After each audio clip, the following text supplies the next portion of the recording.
How's it going, everybody? It's Pilot Flame and we are back with another video, and today we're going to be looking at our Game Week 32 captaincy choices, which I think are going to provide the most points for this upcoming game week. So without further ado, let's get into the video. So our first captaincy choice is Pierre-Emerick Aubameyang. He has a home fixture versus Norwich, who are at the bottom of the Premier League table at the moment. He's had plenty of shots to basically score already. It's just it hasn't fallen for him. He's just barely missed. He's had the ball tipped onto the bar. He's been 1v1 open with just the keeper in front of me. He just needs the pass to come across, and he's been picking up very good positions along the way. It's just he hasn't been able to obviously put the ball in the back of the net, and he, like I said, he should have already scored already. It's just kind of unfortunate for him and owners that he hasn't done so. Norwich will leave space for Aubameyang to get those chances though, and the more chances he gets, the more likely he is to score.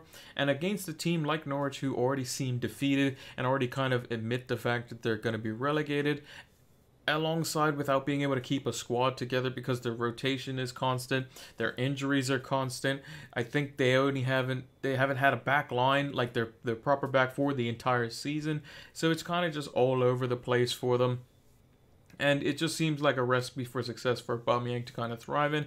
And just one goal can just boost his confidence very early on in the game, and then he can go on to potentially get a massive haul. So if you have Aubameyang, I would think about putting the armband on him for Game Week 32. Next up, we have Danny Ings. He played really well versus Norwich.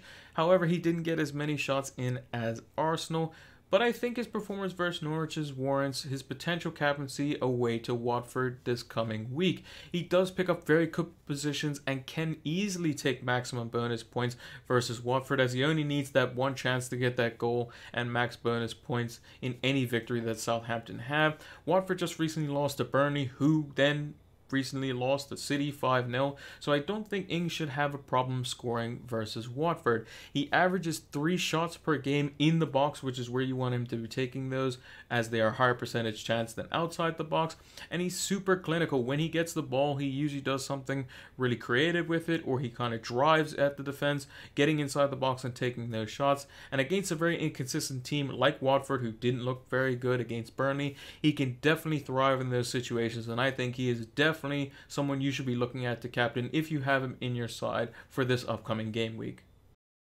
Next on our list, we have Manchester United's number 9, Anthony Martial. He scored a hat-trick in their win over Sheffield United. 3 shots, 3 goals. What more can you ask for from your striker, as the attack was focused around him? There was a lot of basic kind of directed attacks from midfield as well as out on the wings, kind of placing the ball into the area where he can get onto it and make the easy one-touch finishes, 2 of which were one-touch finishes, the last one of the hat-trick being the slight dink over the keeper where he had to do a little bit extra. But that's what Ole Gunnar Solskjaer has been preaching out to his forwards. They want them to be getting into positions in the box to create the easy finishes, and sometimes the more scrappier finishes where it's a one-touch race towards the ball as it kind of slides across the 6-yard box.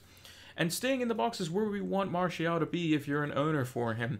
He is statistically United's most clinical finisher inside the box overall, and he's the cheapest United asset at 8 million even. He is very, very profitable for his price. Being a midfielder, unlike Rashford, and 1 million cheaper, he's going to get those clean sheet points as well as get more points for when he scores, even though he's playing up front. I have no doubt that he'll be a forward next season, but for now, you should be considering captaining Anthony Martial at his fixture versus Brighton away in Game Week 32.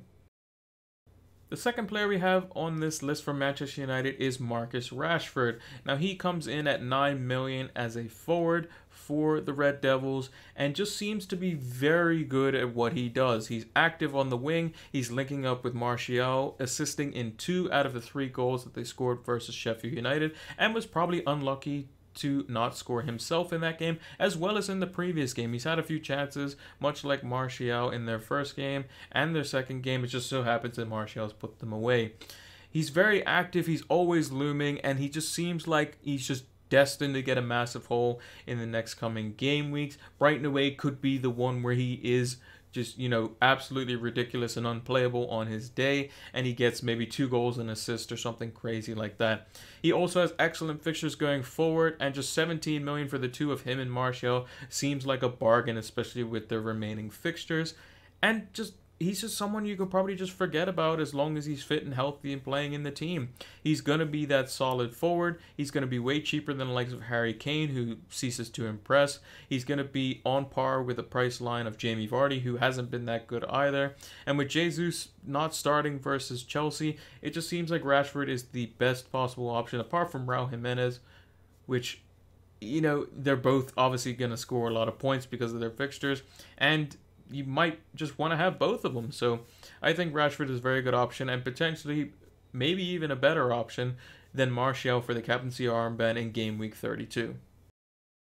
And lastly, we have the talked about Raul Jimenez. He has 2 goals in his last 2 games, both of which are coming from headers inside the box from crosses from Adama Traore in open play, almost identical to one another. So you can see that there's that chemistry there between Adama and Raul Jimenez. That's just something that you just can't buy in the Premier League. And I think going forward, they're going to start to play Adama Traore from the start more rather than coming off the bench, and just basically get teams and catch them on the break, and just provide that extra bit of threat with Jimenez. We know he's very good on the counterattack on the floor, but also he's adding obviously the aerial threat that we already knew he had, but it's more often and more prevalent when Traore is on the field. He has excellent positioning and knows when to get in the box and when to kind of loom around on the wings, and it's just overall just a very intelligent player. He's had 5 shots since the restart, 4 of which have been inside the box, and 2 of those have come from crosses, which he has banged straight into the back of the net with his head. And playing versus a team like Aston Villa, who are poor at set plays as well as just general aerial threats, which coincides perfectly with Jimenez, we may see him crop up on a set piece and head another one home, or maybe another open play cross from Traore or the likes of Pedro Neto, who played quite decently in his last 2 games as well. And we could just see Jimenez racking up another goal for himself and maybe another 3 bonus points like he always seems to do. That's going to do it for this video. Hope you all enjoyed it. Make sure to leave a comment down below as to who you're going to be captaining for your Game Week 32 team. Also, make sure to leave a like on the video if you enjoyed it. Make sure to subscribe to the channel if you are new. And make sure to turn those notification bells on so that you know when our videos go live. It really helps out the channel, and we really enjoy doing the videos here for you guys. Also, make sure to give us a follow over on Twitter and Twitch. It's PilotFlame226 on those 2 platforms. That'll give you the latest news as to when we post our videos, as well as when we're going to be doing our Game Week discussion streams. And speaking of which, we're going to be doing one tomorrow at 1 p.m. EST. That's where we'll be doing our Game Week 32 discussion over on Twitch, PilotFlame226. So that's going to do it for this one. Hope you all enjoyed it, and until then, we'll see you in the next one. Take care.